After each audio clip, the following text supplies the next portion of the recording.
How we doing, everyone? Good? Excellent. My name is Chris. I'm going to be your safari driver today. I do have two important rules for us, all right, everyone? That first rule is going to be to make sure we keep our hands, arms, feet, and legs inside the vehicle at all times. Also, you guys are going to make sure that we remain seated at all times, everybody. Those seats we chose today are the seats we're going to keep for the next 2 weeks while we head through the savannah today, all right? Now, right above your heads is a really handy-dandy animal spotting guide. That's going to help you guys out, find a lot of these animals in these areas, especially this first area here.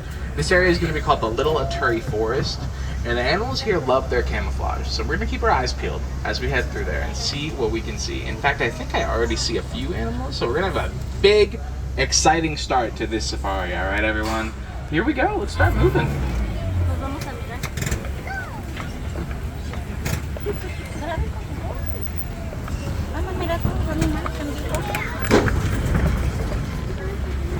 Now, as we turn right here, over on the left, right behind that big bamboo grouping, there's going to be some dark brown animals. Those are actually the bongo.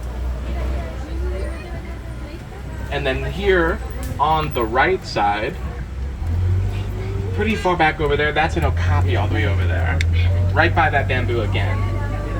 Now, the bongo there on the left have another name here, the ghosts of the forest. They're called this because they're a little shy, and they're super hard to spot with those white stripes they have. Speaking of stripes, over there, that okapi on the right side, they've got those striped legs that make them kind of look like zebras, but they're actually more closely related to the giraffe. They've got a really similar skull structure to them, as well as a prehensile tongue, which will be used to reach out and grab leaves and branches and consume them.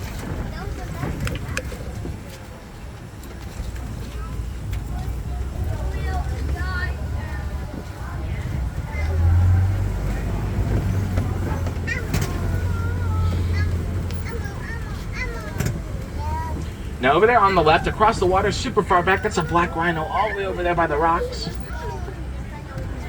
We're going to go ahead and keep moving though, and we're going to see if we can see another one that might be a little bit closer to us. In fact, I do see on the left side again, along the side of these rocks over here, that's another black rhino real close by to us to be able to see. Now these black rhinos are pretty big, about 35 and 25-ish hundred pounds. They get that dark color they have actually from a bunch of dirt and mud that's on them. Over here, these two birds, these black and white birds on the left side, those are actually saddle-billed storks. Now, when they fully stand up, they can get up to 5 feet tall. And also, you guys, here on the right, as we come through here on the left side, if you look to your right, there are some greater kudu right beside us. Now, the greater kudu kind of look like deer, but they are in that antelope family. They could be about 55 inches up the shoulder. Now, these greater kudu don't have any horns on them. That's actually because all those greater kudu are female greater kudu.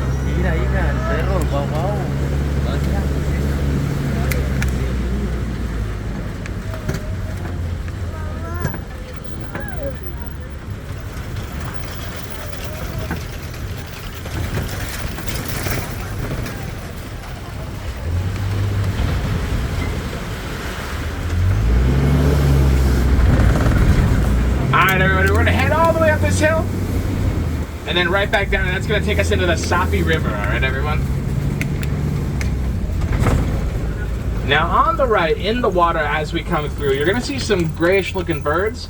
These are actually pink-backed pelicans. Now they may not look super pink right now, but they do have a little bit of pink on their backs, and that'll get more vibrant as their mating season goes on.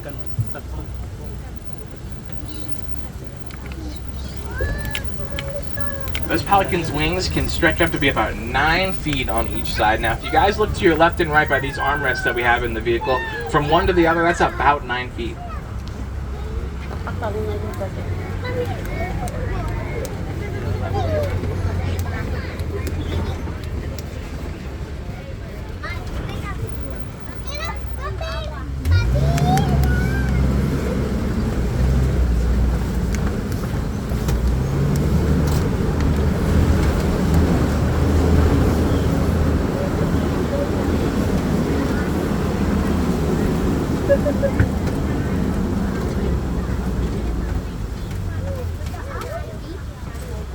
Now over here on the left in the water, Those are some Nile hippopotamus right over there inside the water on that left side. Just make sure we all keep our seats as we come through here. These hippos are super big. They can reach about 5,000 pounds.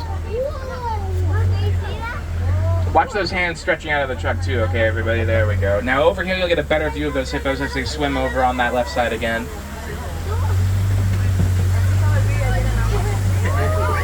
And then also here on the left, all the way back over there, those are some Nile crocodile. Guys, make sure we all keep our seats, everybody, please. Thank you. Now, those crocs are real big. They can be about 16 to 20 feet in length. Now, they got those super powerful jaws that they actually use to break bone, but they also can use them in a really nice way. During their hatching season, those crocs will actually place their eggs inside of their mouths and gently jostle them around. That actually really gets their hatching process started.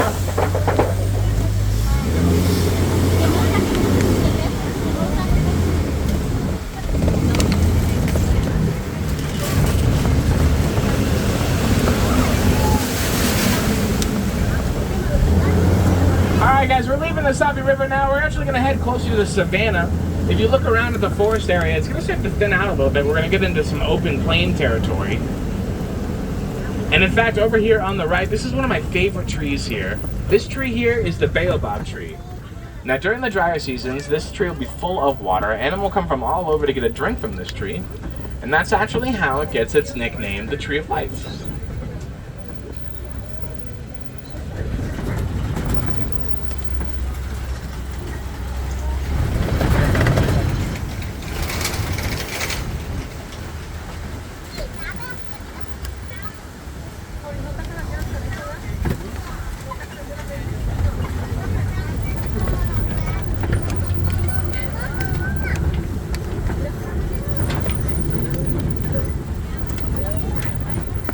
Alright everybody, over here on the left,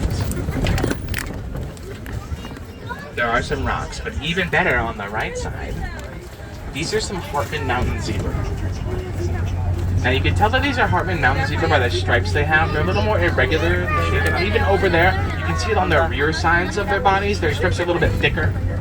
And then as they go to the front or towards their necks, their stripes will get thinner and thinner. There's some baby zebras over there hanging out with them as well.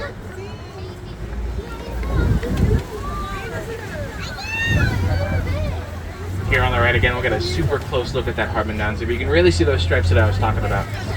See how much thicker they are over there on that left side, and then as they get to the neck, those stripes get way thicker. Now also you guys here on the left, inside that den over there, those are some African painted dogs all resting there. Now these dogs are super successful hunters. They actually have a success rate of about 80 to 90%. Now compare that to lions, which only have a success rate of about 30%. Over there on the left too, those are the sable antelope. They're actually the emblem of our reserve here. They've got those horns that are super stretched back. It's actually a defense mechanism that they use for predators. Looks like one of these Maasai giraffe are about to cross the road, so we're gonna wait for just a hot second.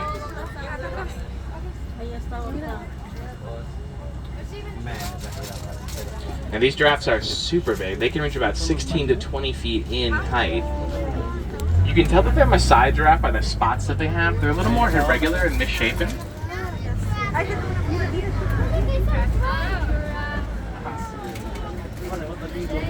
Super close view right there. Incredible, you guys. Looks like there's another giraffe there on the left, super far back there. And then over here, right in front of us, it's going to be on the left side too. It looks like just the end of one giraffe right there in the bushes.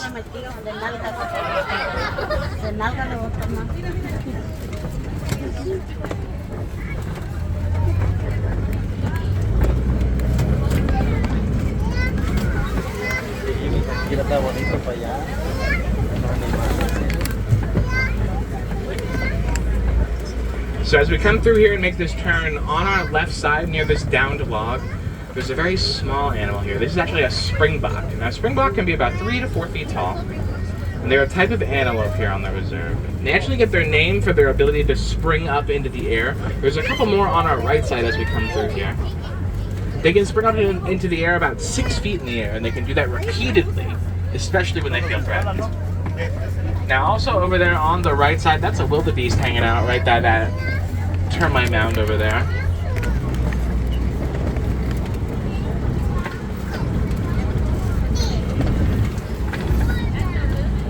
see if we can find any more of his wildebeest fans as we come through the savannah here. Now, wildebeest are pretty big migrators. They'll migrate in groups of 1 million to 1.5 million. And then during that migration, they can travel anywhere between 500 and 1,000 miles just to find water.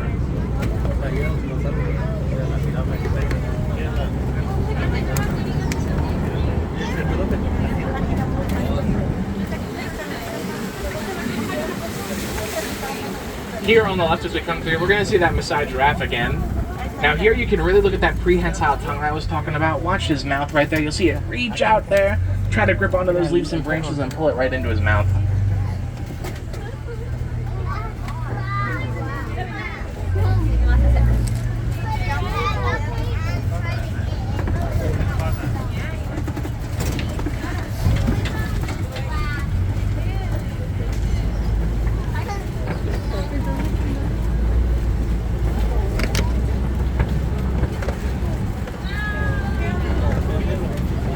Now right inside here in these trees, right on the right side real close, these are some Ankoli cattle. They've got those super big horns right on them. Now these guys are a more domestic animal here on the reserve. Those horns can be about 5 feet on each side, and they may look heavy, but they're actually hollow on the inside.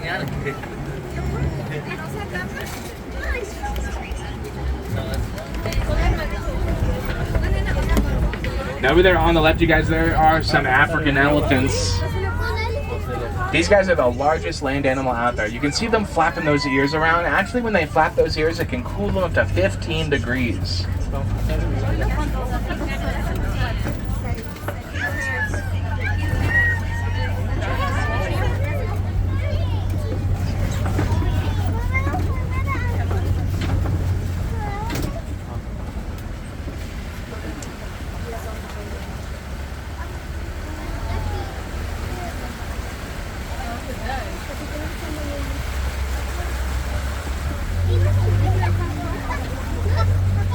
Now here on the left in this pond, these are the greater flamingo.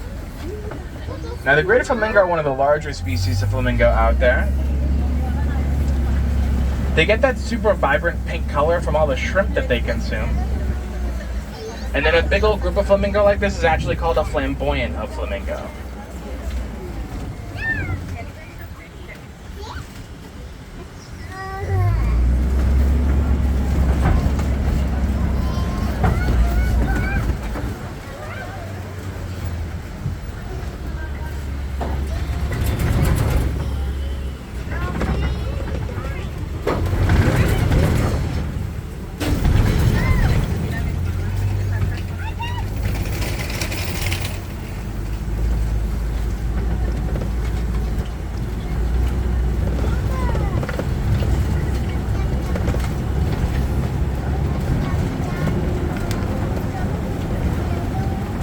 Now over there on the right, super far off over there, that's an ostrich over there. We're going to keep moving though and see if we can get a better view of them further down the way. Ostrich are pretty quick. They can get to speeds to about 40 to 45 miles an hour. That makes them actually the fastest thing on 2 legs. And even though they do have those wings, they are a flightless bird. They actually use those wings to help change direction when they run that fast.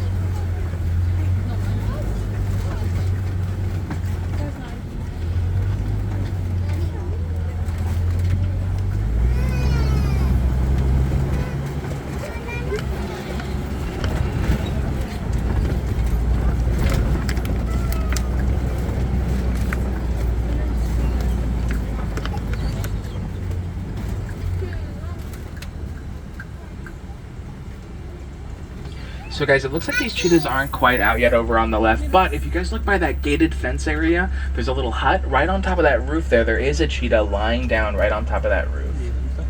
They're going to be behind that gate over there. If you look real closely, you might be able to see them.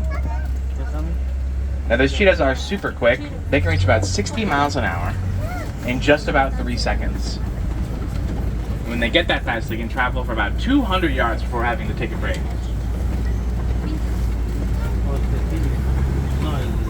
Now over here on the left, these are the Kopi rocks, and right on that middle rock near the trees, there's a male lion resting right over there.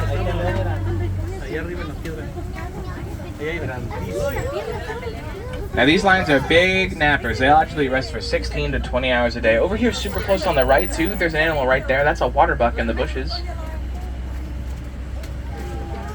Water buck are cool. They get their name for their love of water. They actually will avoid migration if they find a good enough water source. They also super love the shade, like that one right there.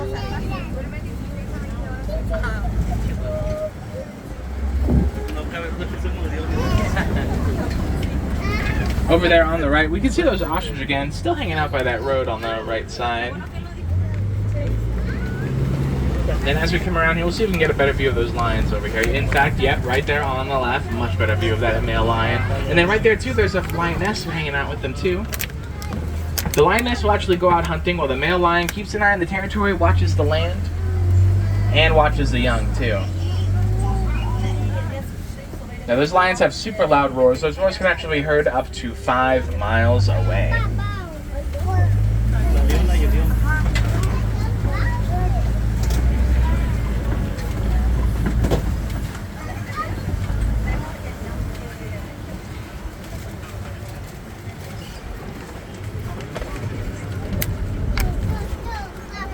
Alright guys, so I'm going to bring this up kind of quick. As we turn to the left here, keep an eye on your right side.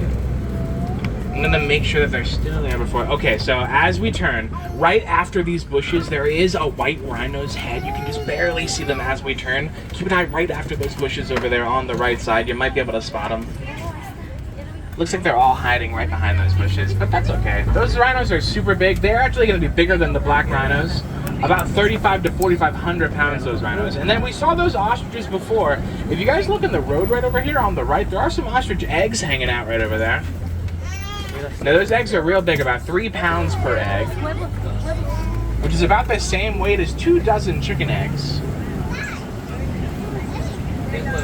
Those eggs are also super strong. A full-grown person could stand on one of those ostrich eggs and it would not break.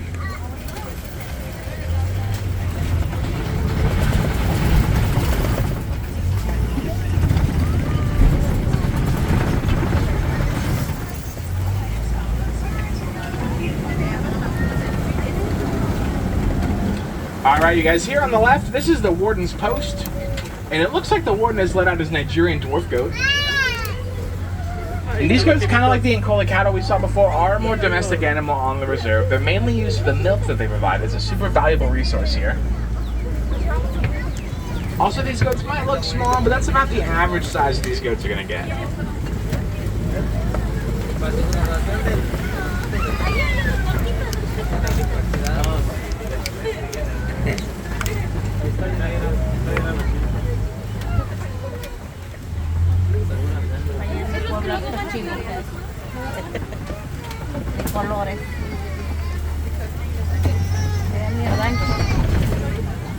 Alright everybody, with that we are reaching the end of our tour today.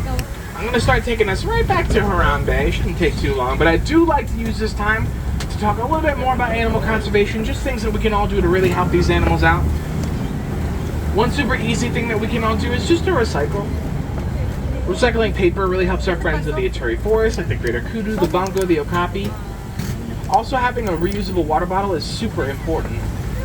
In America alone, we consume about 4 million plastic bottles every hour. And only 1 in 4 of those bottles will get recycled properly, so having a reusable water bottle really does make a huge difference for these animals.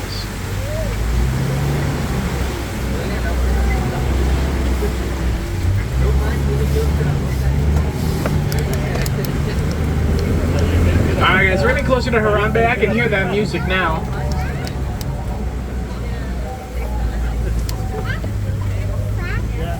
Now here in Harambe, we don't like to say goodbye. It's much too sad, much too final. Instead we like to say the words Kwa Hareni, which mean go well.